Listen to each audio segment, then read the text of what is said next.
बिस्मिल्लाहिर्रहमानिर्रहीम। अस्सलाम वालेकुम। मैं हूं आबिद और आप देख रहे हैं बिजनेस आइडिया। आज एक और नई वीडियो के साथ आपकी खिदमत में हाजिर हूं।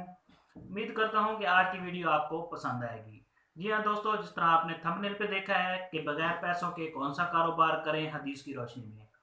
दोस्तों, हजूर पाक सल्लल्लाहु अलैहि वसल्लम की जो बातें लिखी गई उनको हदीस कहा जाता है। उनमें से आज एक बात मैं आपको बताऊंगा, उसके बाद मैं बताऊंगा कि आपने क्या करना है। एक दफ़ा का जिक्र है कि आप सल्लल्लाहु अलैहि वसल्लम एक महफिल में बैठे थे। सहाबा कराम की महफिल थी, उनके पास आप बैठे थे। तो आप उनके साथ बातें कर रहे थे। तो इतने में एक शख्स आया, उसने आके आप सल्लल्लाहु अलैहि वसल्लम से अर्ज की, या रसूलुल्लाह मेरे पास खाने को कुछ नहीं है, अब बताएं मैं क्या करूं। तो आप सल्लल्लाहु अलैहि वसल्लम ने कहा कि जाओ जाके कारोबार करो। तो शख्स ने कहा, या रसूलुल्लाह लगता है आपने मेरी पूरी बात नहीं सुनी, मेरे पास खाने के लिए कुछ नहीं, तो मैं कारोबार कहाँ से करूं। तो आप सल्लल्लाहु अलैहि वसल्लम ने कहा, हाँ हाँ आप जाओ और जाके कारोबार करो। तो शख्स ने कहा कि मेरे घर में तो लाले पड़े हुए हैं, मेरे घर में तो पैसा नहीं है, मेरे घर में तो राशन नहीं है, तो मैं कारोबार कहाँ से करूं। आप सल्लल्लाहु अलैहि वसल्लम ने उस शख्स को कहा, देखो घर में कोई चीज होगी जो बेचने के काबिल हो। तो उस शख्स ने कहा कि ऐसा कुछ नहीं है, मैं तो पहले सब कुछ बेच के खा गया हूँ। तो आप सल्लल्लाहु अलैहि वसल्लम ने फिर कहा उस शख्स से, तो उस शख्स ने कहा, हाँ मेरे घर में दो बर्तन हैं। तो आप सल्लल्लाहु अलैहि वसल्लम ने वो दो बर्तन मंगवा लिए उस शख्स से और अपने हाथों में उठाकर सहाबा से पूछा कि है कोई इनका खरीदार। तो एक शख्स उठा, उसने कहा कि या रसूलल्लाह ये मैं खरीदता हूँ। तो उस शख्स ने वो दो बर्तन 2 दिरहम में खरीद लिए।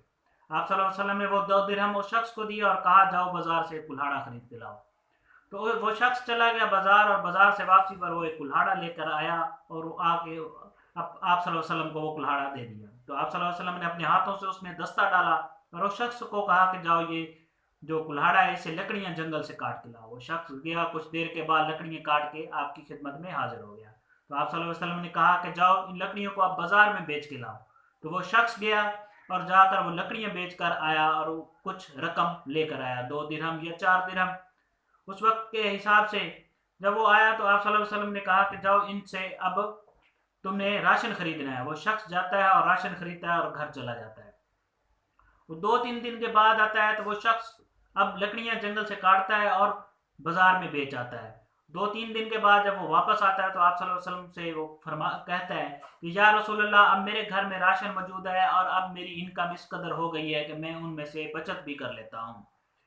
तो दोस्तों, जब एक शख्स लकड़ियां काट कर अपना गुजारा कर सकता है, लकड़ियां बेच कर गुजारा कर सकता है, यकीनन ये बात आपने पहले भी सुनी होगी, पढ़ी होगी। तो कहने का मकसद ये है कि अब लोग कहते हैं कि बगैर पैसों के कौन सा कारोबार करें, कैसे कारोबार करें। दोस्तों, अब जो नॉर्मल बंदा है उसके पास भी 10-15 हजार का मोबाइल होता है, तो आप इस मोबाइल को बेचो। जहां से शुरू होता है 10 हजार वाला कारोबार, 15 हजार वाला कारोबार, बहुत सारे ऐसे कारोबार हैं जो 10-15 हजार से शुरू हो सकते हैं, तो आप वहां से कारोबार शुरू कर सकते हैं। एक शख्स कहता है मेरे पास आईफोन है, एक शख्स कहता है मेरे पास ओप्पो का ये मॉडल है, एक शख्स कहता है मेरे पास 1.5 लाख का मोबाइल है। तो भाई कारोबार करो, उसके लिए मोबाइल के लिए पैसे हैं, कारोबार के लिए नहीं है। एक शख्स कहता है मैंने 1,40,000 का 1 to 5 खरीद लिया है। तो भाई 1,40,000 का 1 to 5 खरीदा है तो 1,40,000 की आप दुकान नहीं बना सकते। एक शख्स कहता है मैंने GLI खरीद ली है, मैंने कल्टस खरीद ली है, मेरे पास मेहरान है 5 लाख, 10 लाख, 20 लाख, 25 लाख, 30 लाख वाली। तो जब यार आपके पास गाड़ी है, इसका मतलब है कि आपकी इन्वेस्टमेंट है, आप इसी से शुरू करो। यहाँ से आप स्टेप लो, जब आप स्टेप लेंगे तो आपका खानदान खुशहाल होगा, आप खुशहाल होंगे, आपके आने वाला मुस्तकबिल खुशहाल होगा। तो बात करने का मकसद ये है, हदीस सुनाने का मकसद आपको यही है कि आप लोग स्टेप लें। हम लोग स्टेप नहीं लेते, जब आप स्टेप लेंगे तो इंशाल्लाह आप कामयाब होंगे। थोड़ी सी मेहनत होती है, जब काम बंदा शुरू करता है तो उसमें मेहनत लाजमी है। जब आप मेहनत करेंगे तो इंशाल्लाह कामयाब भी होंगे। आज ही मेरे दोस्तों स्टेप लें और अपना कारोबार शुरू करें। वीडियो अच्छी लगी हो तो वीडियो को लाइक कर देना है, चैनल पे न्यू है तो चैनल को सब्सक्राइब कर देना। अल्लाह हाफिज।